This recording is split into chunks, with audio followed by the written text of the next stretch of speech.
सुनैना दोनों हाथों में पोटली लिए खेत में काम कर रही पति और देवर को खाना देने जा रही थी। उसे जब भी समय मिलता तो वह पति और देवर के साथ खेत में काम में जुट जाती थी। अपनी धुन में वह पगडंडी पर तेज कदमों से चली जा रही थी।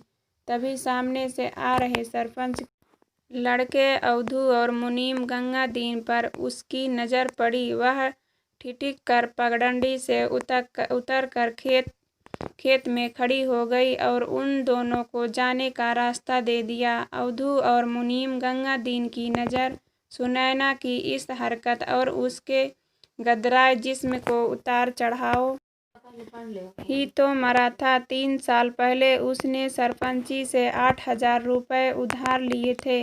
अब तक तो ब्याज जोड़कर 17,000 रुपये हो गए। अवधू की आदतें से परिचित मुनीम गंगादीन ने मस्केबाजी करते हुए कहा, लाखों का हीरा फिर भी इतना कर्ज, आखिर हीरों की परख पर पड़ी। वे दोनों उसे गिद्ध की तरफ ताकते हुए आगे बढ़ गए। कुछ दूर जाने के बाद अवधू ने गंगादीन से पूछा, क्यों मुनीम जी, यह साइंचरिया किसके घर की है? यह तो सुखिया की बहू है, जा रही होगी खेत पर अपने पति को खाना पहुंचाने।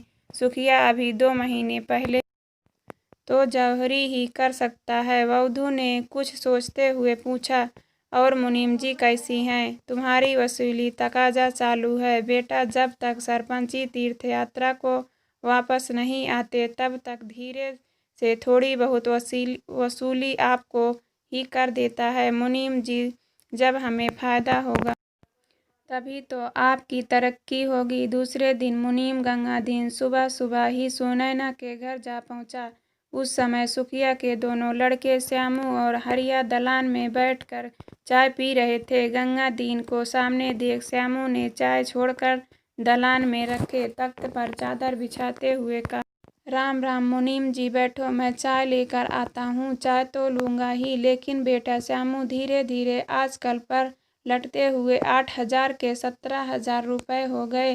तूने महीने भर की मोहलत मांगी थी, वह भी पूरी हो गई। मालूम तू तो ब्याज तक नहीं देता। मुनीम जी, आप तो घर की हालत देख ही रहे हैं। कुछ ही दिनों पहले हरिया का घर बसाया है और अभी अभी पिताजी भी गुजरे हैं। श्यामू के आंखों में आंसू भर आए। मैं तो समझ रहा हूँ, लेकिन जब वह समझे जिसमें पूंजी फंसी है तब ना। वैसे तूने महीने भर की मोहलत लेने के बाद भी फूटी कौड़ी तक नहीं लौटाई। मुनीम गंगादीन ने कहा। जब तक सुनैना गंगादीन के लिए चाय लेकर आ गई, गंगादीन उसकी नाजुक उंगलियों को छूता हुआ चाय लेकर लुढ़कने लगा और हरिया चुपचाप बुत बना सामने खड़ा देख रहा। हरिया, मुझसे जितना बन सका उतनी मोहलत दिलाता गया।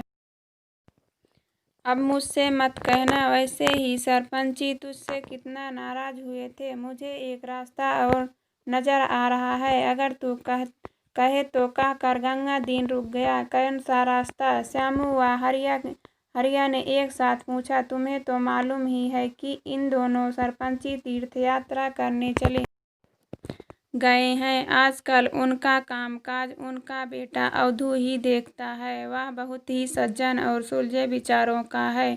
तुम उससे मिल लो, मैं सिफारिश कर दूंगा। वैसे तेरे वहाँ जाने से अच्छा है कि तू अपनी बीवी को यहाँ भेज दो। औरतों का असर उन पर उल्टा पड़ता है। किसी बात की चिंता न करना, मैं वहाँ रहूँगा। आखिर इस घर से भी मेरा पुराना नाता है। मुनीम गंगादीन ने चाय पीते पीते श्यामू व हरिया को भरोसे में लेते हुए कहा। सुनैना ने दरवाजे की ओट से मुनीम की सारी बातें सुन ली थी। श्यामू सुनैना को अवधि की कोठी पर अकेली नहीं भेजना चाहता था, पर सुनैना सोच रही थी कि वह कैसे भी हो वह अपने परिवार के सिर से सरपंच का कर्ज उतार फेंके। दूसरे दिन सुनैना सरपंच की कोठी के दरवाजे पर जा पहुंची।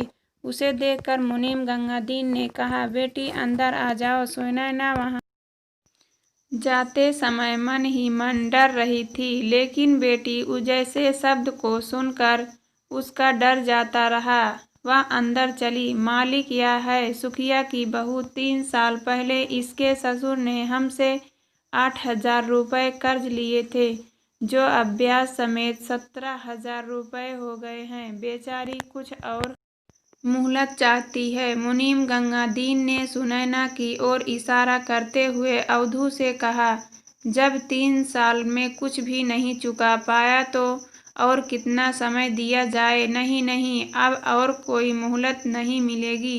अवधू अपनी कुर्सी से उठते हुए बोला, देख ऐसा कर, एक कान के बुंदे बेचकर कुछ पैसा चुका दे।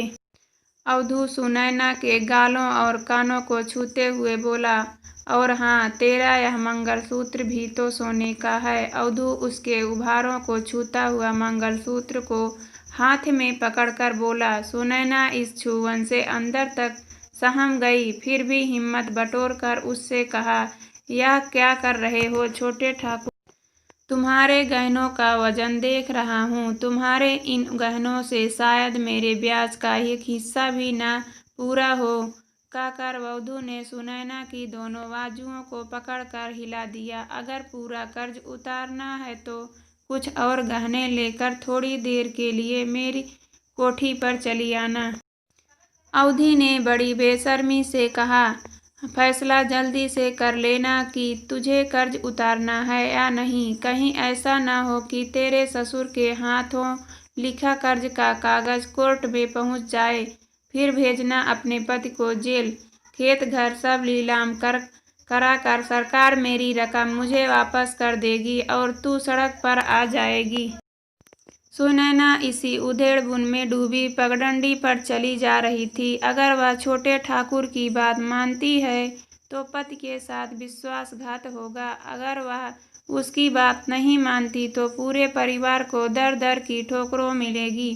कुछ दिनों बाद मुनीम गंगादीन फिर सुनैना के घर जा पहुंचा और बोला, बेटी सुनैना, कर लिया फैसला? क्या अपने गहने देकर ठाकुर का कर्ज चुकाएगी? हाँ, मैंने फैसला कर लिया है। बोला, देना छोटे ठाकुर को कि मैं जल्दी ही अपने कुछ और गहने लेकर आ जाऊंगी कर्जा उतारने। उससे यह भी कह देना कि पहले कर्ज का कागज लूंगी, फिर गहने दूंगी। ठीक है? वैसे भी छोटे ठाकुर सौदे में बेईमानी नहीं करते। पहले अपना कागज ले आना। फिर वहीं खड़े सुनैना के पति और देवर यही सोच रहे थे कि शायद सुनैना ने अपने सोने और चांदी के गहने को बदले पूरा कर्ज चुकाता करने के लिए छोटे ठाकुर को राजी कर लिया है।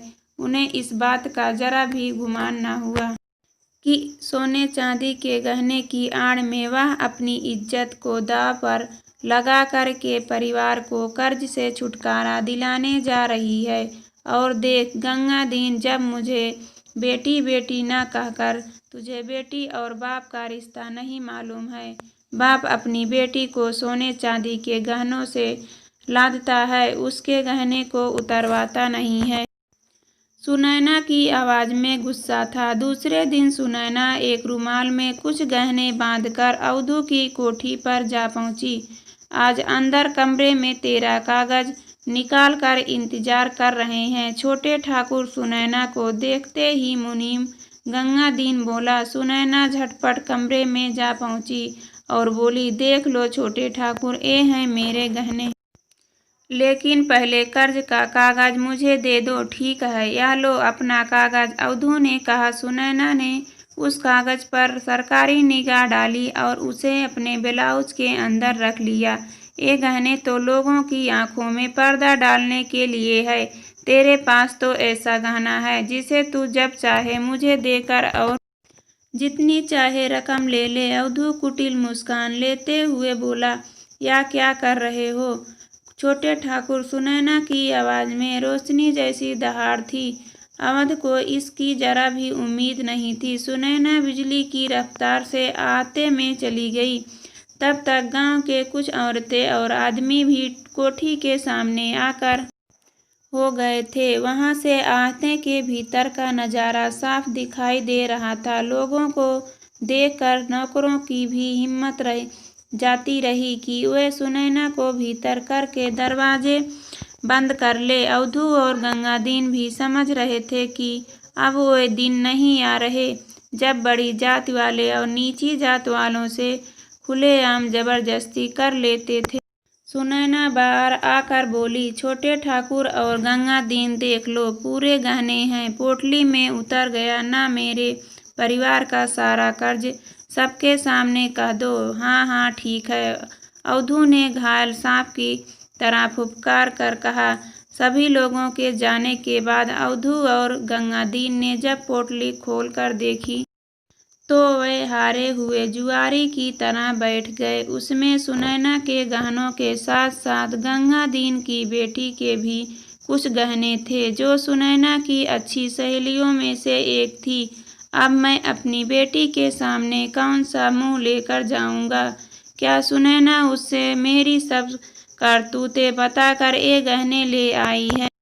सोचकर गंगादीन का सिर घूम रहा था। अवधू और गंगादीन दोनों समझ गए कि सुनैना एक माहिर खिलाड़ी की तरह बहुत अच्छा खेल खिला कर गई है।